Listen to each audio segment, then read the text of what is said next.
Olá, hoje nós vamos debater um tema que, nesse momento, a gente chama de polêmico. Infelizmente, a gente tem que debater esse tema. Fatalmente, a gente não queria ter essa oportunidade de debater. E o tema hoje é invasão não médica de procedimentos de cirurgia plástica e também procedimentos de cirurgia plástica feitos por médicos desabilitados. E nós trouxemos para esse debate o doutor Juan Pedro Visser Cedrola, que é médico formado pela Faculdade de Medicina de Teresópolis, tem residência médica em cirurgia geral no Agarram, ele tem residência médica em cirurgia plástica na UERJ, residência médica de cirurgia crânio-facial também na UERJ, é staff da cirurgia plástica do Hospital Regional da Asa Norte, tem pós-graduação em cosmetria, laser e procedimentos no Hospital Israelita Albert Einstein e é instrutor de secção e parte práticas em Dallas. E o Dr. Ognev Kozak, membro titular da Sociedade Brasileira de Cirurgia Plástica, ex-presidente regional da Sociedade Brasileira de Cirurgia Plástica, DF, por 3 mandatos, membro da Câmara Técnica de Cirurgia Plástica do Conselho Federal de Medicina, ex-presidente da Associação Médica de Brasília, membro da Academia de Medicina de Brasília e coordenador do IBD, Instituto Brasil da Medicina. São 2 cirurgiões plásticos consagrados e muito conceituados na cidade e a gente traz aqui para esse debate, né, que fatalmente contará com muitas advertências à população geral, porque nós vivemos, na realidade, uma crise muito grande de risco para a população em cima do que está sendo feito. Os conselhos profissionais estão fazendo coisas perigosíssimas para a população e isso precisa ser alertado, né, a você, principalmente, que vai fazer algum procedimento estético com pessoa desabilitada. Sejam muito bem-vindos, é um prazer imenso tê-los aqui. E 2 cirurgiões renomados na nossa cidade e a gente vai debater sobre um tema sensível. E eu vou começar com o Dr. Ognev. Dr. Ognev, há quanto tempo o senhor sentiu essa que vem acontecendo, essa invasão, essa irregularidade ética, essa coisa pesada de pessoas desabilitadas e até um tempo desse a gente estava dentro da medicina e agora nós estamos fora dos muros da medicina. Quando é que o senhor acha que isso se agravou? Quando é que o senhor acha que isso começou? Como é que essas coisas começaram? Olha, Paulo, realmente na atualidade nós temos tido problemas de uma quantidade muito grande dessas intervenções. Mas elas começaram há muito tempo. Elas começaram há 2 ou 3 décadas atrás, com profissionais médicos não habilitados invadindo a cirurgia plástica e até mesmo outras especialidades.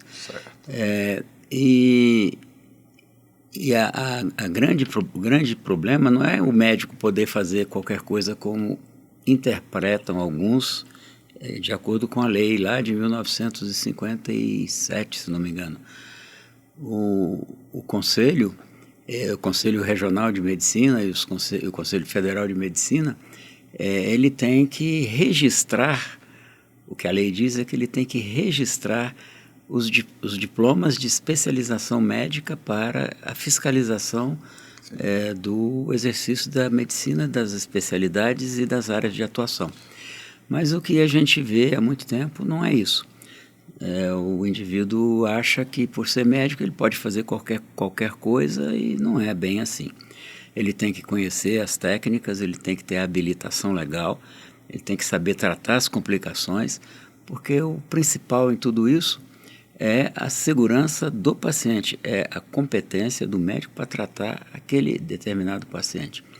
E depois de um certo tempo para cá, a gente tem visto com muita frequência não médicos, mas de outras áreas da saúde, que estão invadindo principalmente a área da cosmetria e da medicina minimamente invasiva, feita por enfermeiros, por fisioterapeutas, por biomédicos e diversas outras áreas da área de saúde que estão adentrando a cirurgia plástica e a dermatologia também e provocando complicações gravíssimas nos seus pacientes e que eles não sabem como tratar e que acaba sobrecarregando o serviço público, acaba prejudicando aquele paciente e sua família inteira. E voltando aí para a origem da sua pergunta, eu vejo isso há pelo menos umas 3 décadas, o início de tudo isso. Provocando um sério problema de saúde pública, não é? Porque Sim. isso só tem aumentado, não é? Sobrecarrega o serviço público com as complicações. Perfeito, com certeza.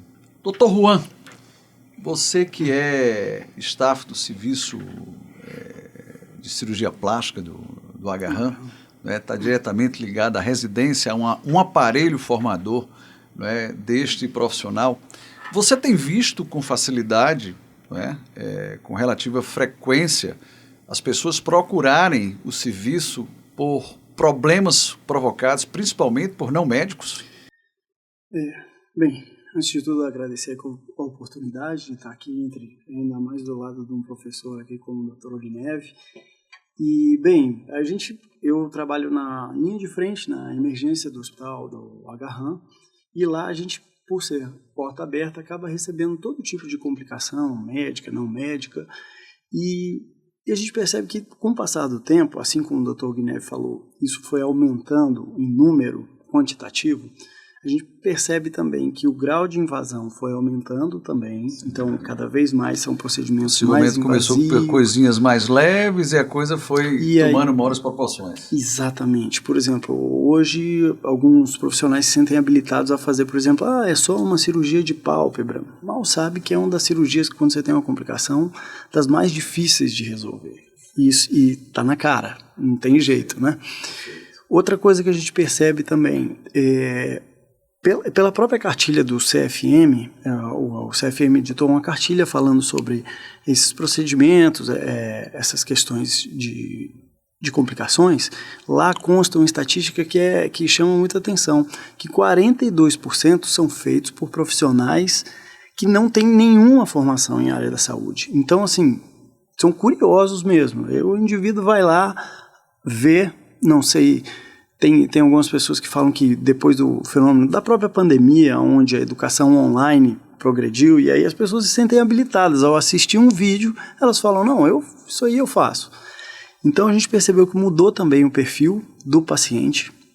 Antes a gente atendia muito lá, por exemplo, uma população fragilizada, um travesti que tentava, que não tinha acesso, tudo mais. E não, hoje você pega pessoas muito escolarizadas que muitas vezes teriam até acesso. E por conta da popularização da informação e que as pessoas vão se apropriando daquilo, você percebe que mudou também o perfil do paciente. Então, isso aumentou em número, as complicações elas estão ficando cada vez mais graves e você fica realmente de mãos atadas muitas vezes, porque o próprio paciente, curiosamente, ele fica constrangido e diferente com um médico, ele fala, não, doutor, eu sei que eu não devia ter feito, e muitas vezes ele não vai lá para frente. Barato que sai caro, né? Porque fatalmente isso deve ter, comprar uma coisa no Paraguai é mais barato do que comprar no shopping, a gente sabe, né? Então é o barato que muitas vezes sai caro.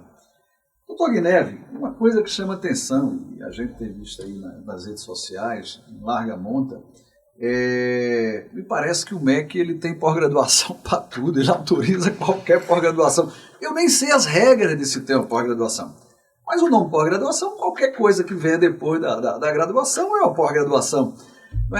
Assim, vocês têm visto isso, essa quantidade de cursos de pós-graduação e infelizmente, com a participação de colegas fornecendo esses cursos. Como é que a Sociedade Brasileira de Cirurgia Plástica vê isso? A sociedade vê isso com muita preocupação e não só a Sociedade Brasileira de Cirurgia Plástica, como também o Conselho Federal de Medicina, porque esse quantidade enorme de cursos, eles têm uma carga horária muito variável. Tem curso com 120 horas de carga horária e tem curso com 2.000 horas de carga horária. Então, os cursos, principalmente Lato Sensu, que é em média de 300 horas, vai lá e consegue a chancela do MEC para fazer uma pós-graduação dessas, e o intitulado professor sai por aí dando curso à distância, ou presencial, e a pessoa que se habilita àquele curso, tendo ou não alguma formação na área de saúde, se sente formado para ir, habilitado para fazer aquilo, sendo que ele não tem a mínima competência para fazer esses procedimentos. A gente tem uma ação muito danosa dos conselhos profissionais, né? Tivemos recentemente o Conselho Federal de Odontologia, que fez uma normativa autorizando os dentistas a fazerem cirurgia plástica de um modo geral. Eles acham que do pescoço para cima eles têm habilitação para fazer qualquer tipo de procedimento cirúrgico. Então, eles não invadem não apenas a cirurgia plástica, mas também a otorrinolaringologia, a cirurgia de cabeça e pescoço, a oftalmologia, enfim.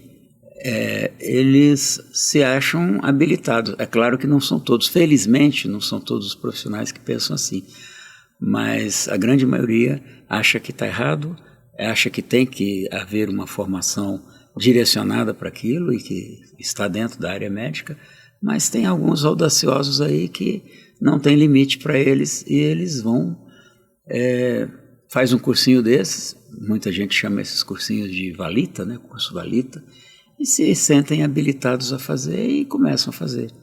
E aí vem graves consequências para a população, atraídos pela facilidade, pelo preço, e porque alguém fez e deu certo e vai lá fazer e quebra a cara. Cirurgia feita em consultório. Sem a mínima condição sanitária para fazer aquele procedimento. Sim, sim. Agora, a gente fica assim, eu fiz uma interpretação porque eu vi esse anúncio largamente colocado na rede social, o Conselho Federal de Odontologia liberando os procedimentos e citando os procedimentos que o dentista estava liberado.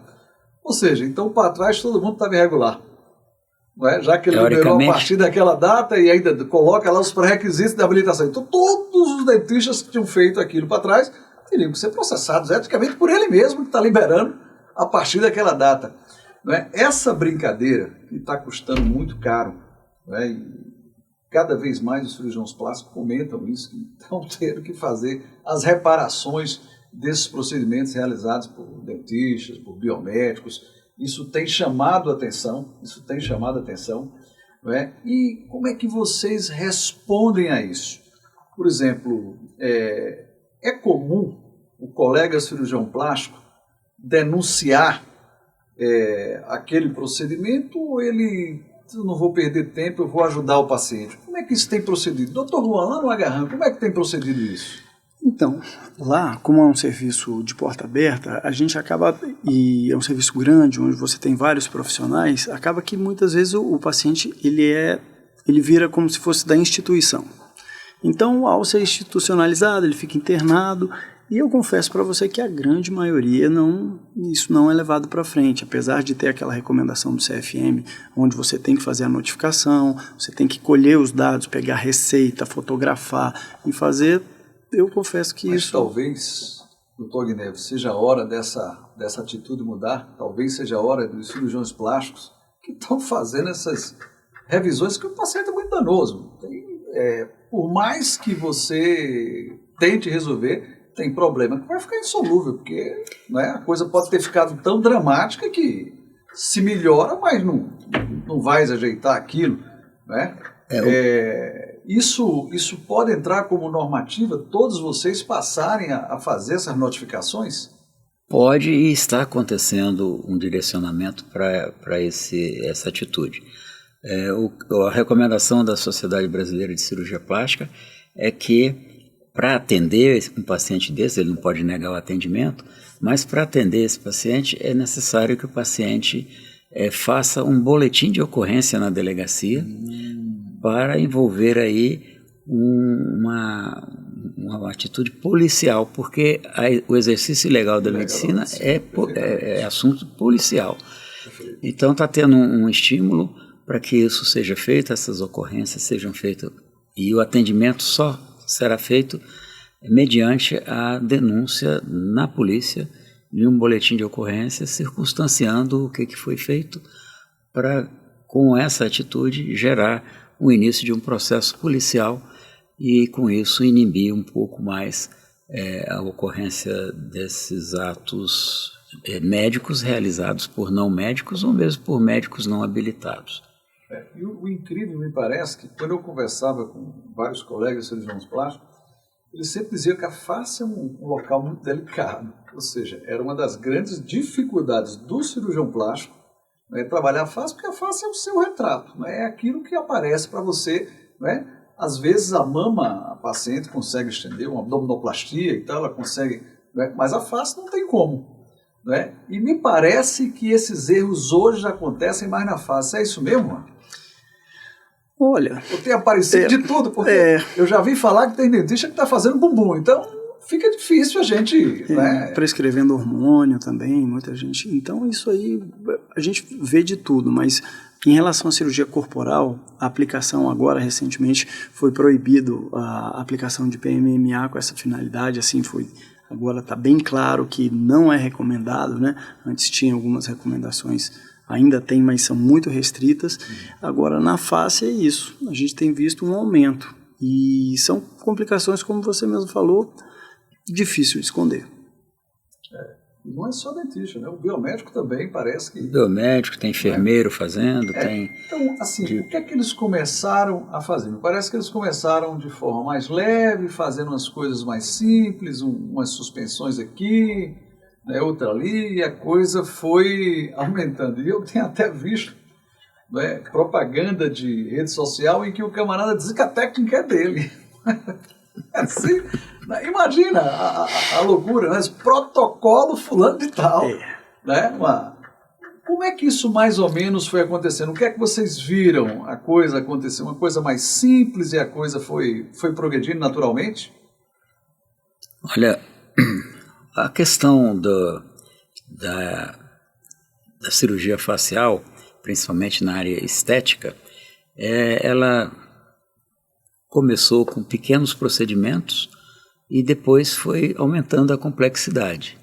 E essa complexidade chega hoje a fazer uma rinoplastia, profissionais não médicos fazendo rinoplastia, fazendo ritidoplastia, que é a plástica da face, fazem blefaroplastia, que é das pálpebras, como o Dr. Juan disse, quando tem complicação, parece simples, mas não é, né? A solução da complicação é extremamente complexa, exige um conhecimento, uma experiência gigantesca do cirurgião para reparar certas sequelas dessas cirurgias. Vamos fazer uma lipo de papada, isso é facinho, você senta aqui na cadeira do dentista que eu vou fazer uma lipoaspiração na sua papada. E aí a gente tem lesões gravíssimas de artérias, de veias importantes da face, com complicações que levam a uma situação emergencial com risco de morte, porque começa a comprimir o pescoço, né? O pescoço tem ali, o cérebro, tudo que vai para o cérebro, que vem do cérebro, passa pelo pescoço, e uma compressão a nível de pescoço, ela pode se tornar uma situação emergencial e pode levar à morte em poucos minutos.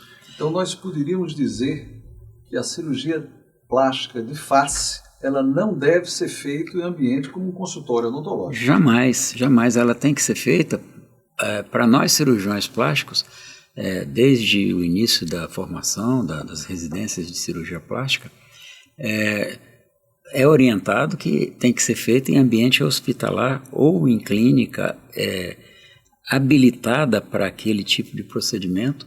Existe um punhado de requisitos que a vigilância sanitária exige, né? Mesmo que sendo uma clínica de pequeno porte, para fazer a cirurgia tem que ter um suporte a distância, como um contrato com um hospital que tem UTI, tem que ter contrato com banco de sangue, com ambulância móvel, com UTI móvel e ambulância para remover aquele paciente.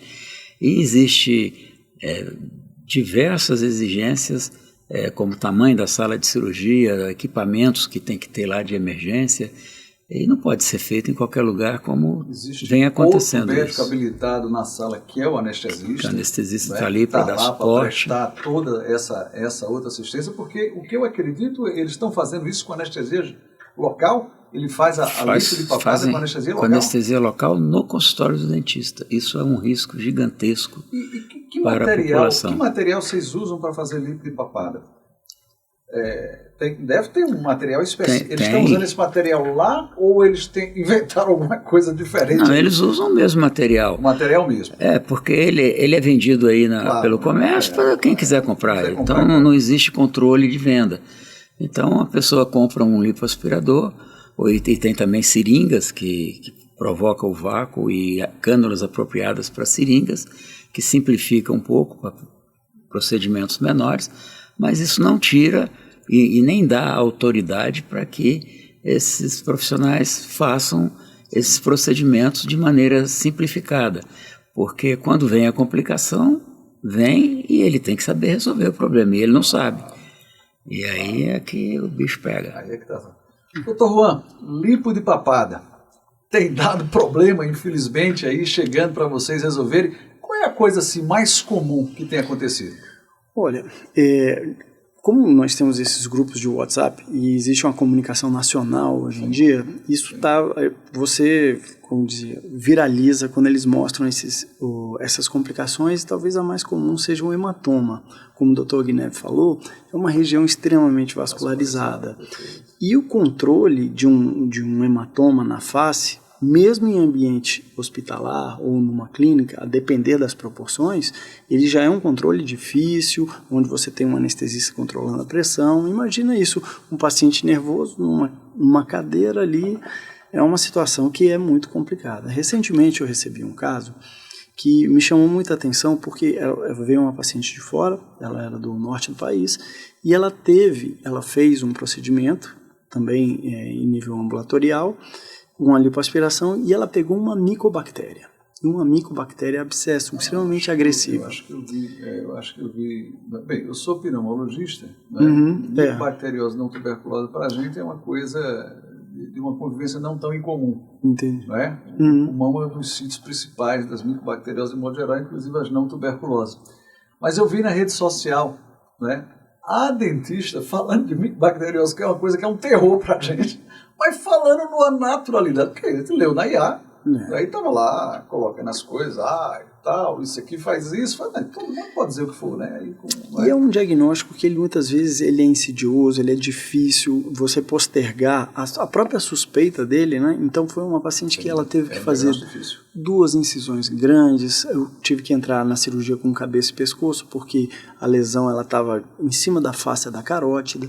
Então é um negócio complicado para todo mundo e realmente, como o Dr. Guiné falou, a própria vigilância ela bate muito em cima disso. A central de esterilização, cânulas, elas são muito propícias a você ter uma infecção por micobactéria, porque você tem que fazer uma higiene muito cuidadosa de uma cânula. Não é um ambiente cirúrgico nesse tipo de situação. Exatamente. O dentista extrair um terceiro molar, aquilo é um campo pertinente, aquilo é uma coisa que ele tá ali e tal. Isso acontece, é uma extração dentária, né? Mais dificuldade e tal, com as marteladas, beleza.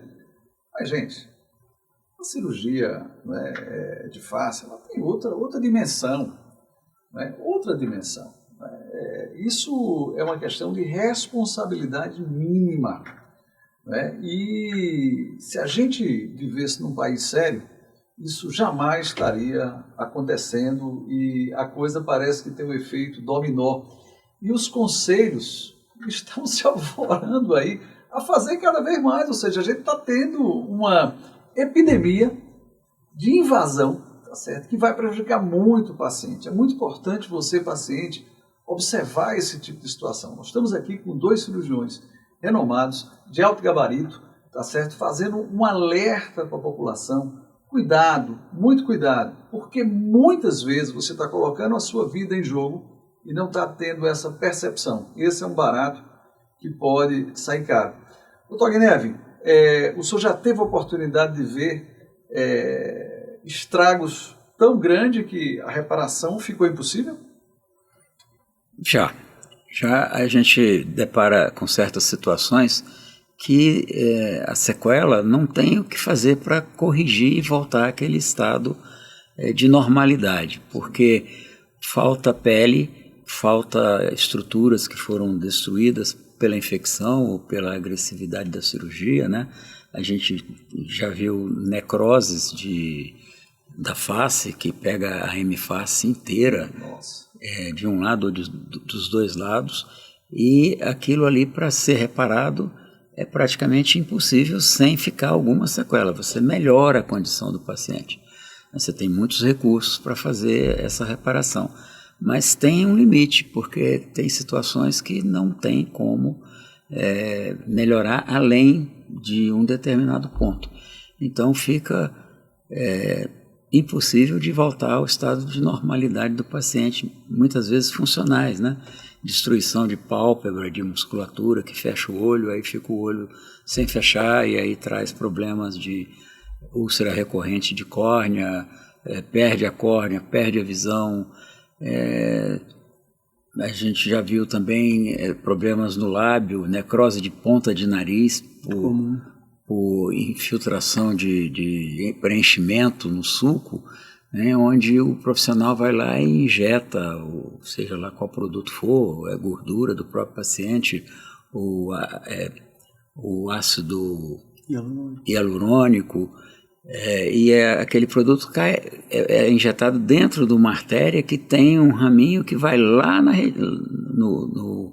retina, e o paciente pode ter cegueira, vem aqui, obstrui o ramo que vem irrigar a ponta do nariz e dá uma necrose na ponta do nariz. E também já temos relatos aí de embolia craniana, né, embolia por aplicação de produtos na região glútea ou em outra região qualquer, sim. Que vai provocar ou embolia pulmonar, ou embolia cerebral, embolia de algum membro. Tem casos de morte aí. Tem vários. A imprensa termina anunciando, né? A gente, claro que acontece também com a pessoa habilitada, isso pode acontecer, mas a pessoa que é habilitada a fazer, um profissional médico e habilitado a fazer esse procedimento, ele sabe, primeiro ele tem que ter domínio total da anatomia. Ele tem que conhecer a anatomia com profundidade para que ele não cometa um deslize de injetar isso no lugar errado. Claro. E se acontecer, ele sabe como tratar de imediato. Enquanto a gente vê por aí, o paciente precisa de um atendimento imediato, mas não tem, porque a pessoa que fez aquela injúria nele demora para fazer o diagnóstico, não sabe nem fazer o diagnóstico. Isso vai melhorar, isso vai ficar bom. E quando vê, já está... O desastre está feito, a coisa é maior. Uma coisa um caminho que não tem volta. Eu tenho uma dúvida, né?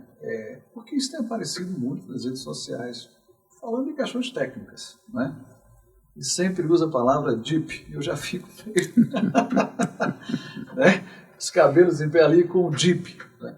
Essas técnicas feitas hoje por dentista são técnicas ensinadas por cirurgiões plásticos, elas existem, eles aprenderam, alguém ensinou, ou tem alguma originalidade por parte deles? Eu acho que a grande fonte de ensino dessas pessoas são os livros, né? Filmes que tem na internet, tem técnicas que às vezes é publicada por médicos e elas são todas abertas, né?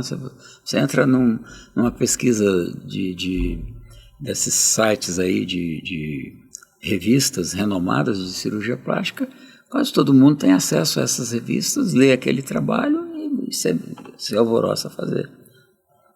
Eu defendo a tese de que deve ter cirurgião plástico aí que ajudou as coisas acontecerem. Pode ter, né? Pode ter sim. Eu defendo que o Conselho Federal de Medicina talvez tenha autoridade para intervir nessas pós-graduações que são dadas às pessoas desabilitadas, porque esse colega cirurgião plástico que esteja fazendo isso, ele está fazendo um serviço profissional. A Sociedade Brasileira de Cirurgia Plástica tem punido, já puniu, hoje ninguém mais faz, mas teve no passado aí casos de expulsão do colega da Sociedade de Cirurgia Plástica porque estavam ensinando cirurgia plástica para médicos não cirurgiões plásticos. Sim. E existia a punição, e existe até hoje, tem a norma, que se fizer curso para não cirurgião plástico, mesmo médico, ele tem a punição de ser expulso da Sociedade Brasileira de Cirurgia Plástica. Juan, já teve algum dentista aí que ligou para você pedindo help porque acha que fez uma coisa que não estava legal? Olha, já aconteceu de não só dentista, outros profissionais e colegas médicos. Então, nessa hora a gente abraça o paciente, quer cuidar. Avisando o paciente, tem que ajudar o paciente. De ajudar ele e também o paciente já está envolvido na própria complicação, ficar pensando. Então é a hora de cuidar do paciente, focar ali, mas é o que falou, está cada vez mais comum, realmente. Infelizmente. E eu queria levantar aqui uma outra particularidade que a gente está sofrendo e é a pressão que a gente tem dos projetos de lei que vem as enxurradas para proteger dentista, para proteger enfermeiro, para proteger todos os outros profissionais da área de saúde que querem adentrar a medicina. E não é a lei que vai habilitar a pessoa. Ela tem que se habilitar no conhecimento, na formação. Então não adianta ter a lei que falar que pode ser feito isso, pode ser feito aquilo. Inclusive nós temos acompanhado esses projetos de lei, não só na Câmara Federal, como também na Câmara Distrital, e a gente já várias vezes contribuímos para que esses projetos fossem retirados ou fossem não aprovados, visando a proteção da população.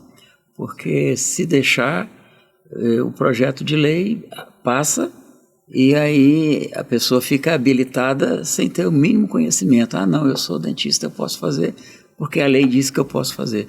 Mas ele tem que, se acontecer, tem que ter um processo de formação, tem que mudar a formação dele, a grade curricular tem que ser adequada para aquele procedimento. Então não é passa a valer a partir da data de publicação, como normalmente fala. Mas não é assim. Com o CFO, né? E para trás, não é assim. Né? Será que essas pessoas que fizeram os procedimentos foram julgadas, né, por imperícia, por negligência, né, e por imprudência?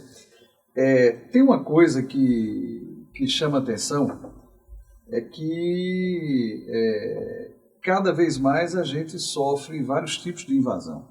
Né? Recentemente eu vi aí que o Conselho Federal de Enfermagem autorizou as enfermeiras a enfermagem fazer alguns procedimentos funcionais da medicina. Né? E a invasão vem exatamente disso. Por que invasão? Invasão é invasão, porque não existia vácuo. Né? Não, isso aqui não é feito. E eu me habilitei profissionalmente. Não existia vácuo e nem existia necessidade. Né? Se a gente for falar sem hipocrisia, é que existe uma quantidade imensa de faculdades de odontologia espalhadas pelo Brasil, muitas de esquina, tá certo? Jogando uma quantidade grande de profissionais, e isso faz com que você procure outras ações, mas isso não pode justificar, isso também não pode colocar a medicina em risco. Nós estamos sofrendo isso. Né? Isso que a odontologia sofreu no passado e no presente possivelmente ainda sofre. Nós temos uma quantidade grande de escolas médicas desqualificadas que estão aí no mercado, tá certo? Soltando profissionais insuficientes que estão aí para atender a população. Isso apenas coloca a população em risco. E hoje a gente já fala em médico de segunda categoria. E o Brasil, infelizmente, já está cheio de médico de segunda categoria. Então isso não valeu só para cubano, não. Isso está valendo agora para essa questão. E a gente sabe, por exemplo, a gente tem um obstáculo que é o revalida. Mas o revalida é uma coisa teórica. Não tem um cunho prático. Eu, no Agarram, um dia desse, tive a oportunidade de uma médica formada na Rússia, que passou no Revalida, pedindo estágio na cirurgia, porque ela não sabia fazer nada de cirurgia. Ela nunca tinha dado, tá certo, um ponto em uma pele.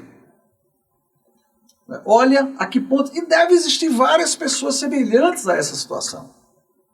E é uma realidade que a gente vive, uma realidade muito ruim, uma realidade que a população é que é afetada. Nós vamos ter uma quantidade imensa de erros médicos, porque nós temos uma quantidade grande de médicos mal formados soltados no mercado. Agora, enquanto a gente estava combatendo isso, sofremos essa invasão profissional, que para a gente é extremamente danoso e para a população muito mais. Porque eu tenho certeza que vocês nunca viram ninguém fazendo uma reconstituição de mama sem ser cirurgião plástico, não é verdade? Infelizmente, a mastologia está invadindo essa área aí. Não, mas assim, eu digo no sentido a cirurgia reparadora eles estão fazendo também? Estão fazendo. Infelizmente, isso aí também está acontecendo. E pessoas sem formação adequada fazendo reconstruções mamárias de péssima qualidade e com resultados bastante ruins, prejudicando o paciente. Isso deixa a gente bastante triste, porque é um colega médico, né? Mas absolutamente desnecessário. Desnecessário. Se o Brasil tivesse uma quantidade restrita, né? Não, cirurgião plástico só pode ter 100 no Brasil. Tem isso. O aparelho informador está aí, né? Mas você precisa de qualidade, né? E nós temos regras. Os três pilares da questão ética médica imperícia, imprudência e negligência, né? Esses são os 3 pilares do erro médico, né? E nós precisamos ter a consciência de segurar isso. Eu, por exemplo, tinha dado a um colega, um colega do CFM, talvez isso venha possivelmente, que o anestesista, tá certo, se negue a fazer, ou seja proibido até de fazer cirurgia para pessoas desabilitadas. O que é que vocês acham disso? Já existe uma norma do Conselho, tem uma resolução do Conselho Federal de Medicina que proíbe que o anestesista faça procedimentos anestésicos, anestesiológicos, em pacientes que está sendo atendido por uma equipe multidisciplinar, se não tiver médico, tem que ter um médico responsável naquela equipe para que ele possa fazer. Se não tiver um médico responsável, o anestesista não pode fazer. Acho que essa resolução ainda está em vigor. E está valendo porque tem condição de se fazer uma cirurgia mais profunda na face sem uma anestesia geral? Tem, anestesia local é possível fazer. Quer dizer que essas DIPs aí ditas, elas são feitas com anestesia local? Pode ser feita com local, sim, são feitas com local. É uma das técnicas anestésicas para fazer, local com sedação, local sem sedação, tem sedação com aquele gás óxido nitroso. Já usavam isso para fazer alguma coisa? O óxido nitroso, né? Que é o azoto, que ele tira um pouco a consciência do paciente, deixa ele meio... Dá um certo conforto ali e tal. E isso era feito pela medicina antigamente. Hoje a gente vê muito isso feito nos consultórios de odontologia. O próprio dentista fazendo isso. Ele mesmo faz isso. Complicado. E tem alguma técnica dessa? Bem, como é que vocês operam face? Em ambiente hospitalar e com anestesista, correto? Correto. Isso é o mínimo que pode acontecer. Você tem que oferecer segurança para o paciente e conforto, né? Então, você tem que o cirurgião tem que ficar bem à vontade cuidando da cirurgia, enquanto o anestesista cuida da fisiologia e do funcionamento de todo o organismo do paciente. Então, ele precisa estar atento aos sinais vitais, ele confere os exames pré-operatórios antes da cirurgia para ver se, na consulta pré-anestésica, se está tudo ok. O aparelho cardiovascular tem que estar impecável, né? Tem que estar classificado pelo menos para saber qual é o risco que aquele paciente, o risco cardiológico dele. E o anestesista tem que cuidar da parte clínica do paciente, não importa qual é a técnica anestésica. Pode ser anestesia geral, pode ser bloqueio, pode ser sedação com anestesia local, mas tem que ter o anestesista para dar segurança para aquele paciente.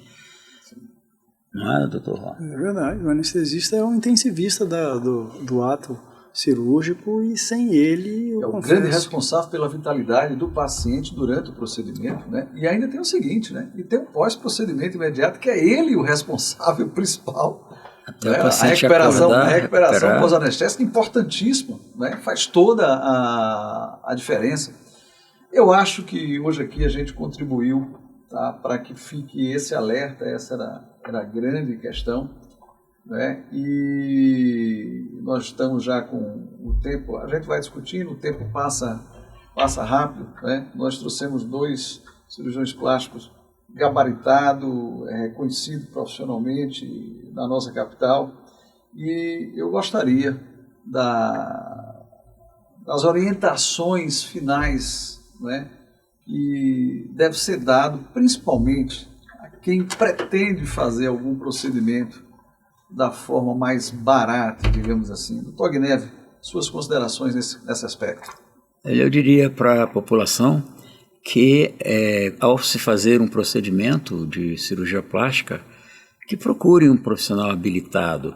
Hoje é muito fácil, nós temos aqui na Associação Médica de Brasília o especialista que tem uma informação sobre a formação daquele profissional, se ele tem o RQE, que é o que garante a formação dele. O Conselho Federal de Medicina e o Conselho Regional de Medicina também têm essa informação para a população. Então, quando for fazer uma cirurgia plástica, tem que fazer com o cirurgião plástico. Procure a pessoa habilitada para fazer. A informação sobre esse profissional, ela é pública, ela é aberta. Então, consulte a Sociedade de Cirurgia Plástica, a Associação Médica de Brasília, o Conselho Regional de Medicina, o Conselho Federal de Medicina, que você vai obter informação sobre aquele profissional que lhe foi indicado. Doutor Juan, suas considerações sobre esse aspecto? Olha, eu acredito que cirurgia é um ato muito nobre e uma coisa que você vai fazer, provavelmente, ou espera-se fazer poucas vezes na vida. Vale a pena dedicar um tempo, conhecer esse profissional, pesquise, como o Dr. Guineve falou, procure se ele tem um RQE, se ele é um profissional habilitado e que seja um profissional que, além disso, nós como cirurgiões e médicos, a gente não só faz o procedimento, a gente cuida de pacientes. Então é lembrar que ali é um pai, uma esposa, um filho que está ali, é um procedimento muito sério e deve ser feito com toda a cautela. Procure, pesquise, vá em 1, 2 consultas. Isso aí você não está perdendo dinheiro, você está investindo, né? Então vai lá e tenha cuidado. Veja também as indicações. Algumas pessoas já operaram. Profissional que fala sobre complicações, que seja honesto e franco, porque muitas vezes elas acontecem. São inerentes ao procedimento. Agora, né? deve acontecer na mão de quem sabe resolvê-las, né? Exatamente. E só para finalizar, o local onde vai fazer a cirurgia também é muito importante. Não pode ser feito em qualquer lugar. Tem que ser num ambiente credenciado pela vigilância sanitária. Sim. Olha que alerta importante. Primeiro, consultório odontológico é um local inadequado para se fazer cirurgia plástica. Cirurgia plástica tem ambiente específico e técnico para ser feito, e não é o consultório odontológico. Isso é muito importante. E fico alerta para você, paciente, cuidado com o barato, porque se ele sair caro para você, esse caro pode custar a sua vida, e a sua vida quem está em jogo. Então não pague para ver isso, tá certo? Tenha a consciência, isso é muito importante, a alerta feita aqui nesse podcast de hoje é extremamente importante para você que deseja fazer um procedimento de cirurgia plástica, tá certo? E não ficar se alvoroçando. A rede social nem sempre é o local ideal para se ver esse tipo de coisa.